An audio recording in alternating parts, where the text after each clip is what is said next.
كلمة السر محمود حسن تريزيجيه. الحمد لله النهارده عملنا ماتش احسن من ماتشات كتير بس كان في مشكلة، يعني كنا كسبانين بس النادي نزل لازم نلبس جول، لازم نظبط الدفاع اكتر من كده. ماتش كان مجنون قوي.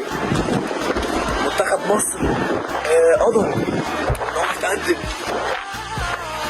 بس قلبوا الماتش جامد.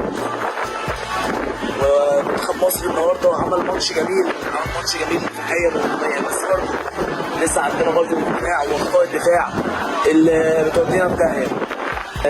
كان في ايدك النهارده تخلص الماتش تطلع بالخمسه بونت، يعني تطلع بالخمسه بونت ستر ربنا كانت عدت، ده حاجه ستر ربنا والحمد لله. ان شاء الله المنتخب يبقى احسن ونقدر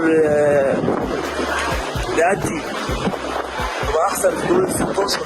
يعني الفريق قوي، يا اما المغرب يا اما زامبيا يا اما الكونغو الديمقراطيه، فمفيش هزار النهارده الصوره.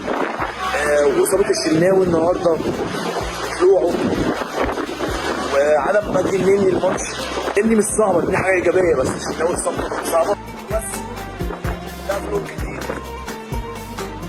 معرفتش اصور لكم بقى الجول التاني والصدمه اللي انا كنت فيها، بس الحمد لله وبقيت على صوتي. ان شاء الله نعملوا اداء احسن في دور 16. احمد صلاح يا مستعد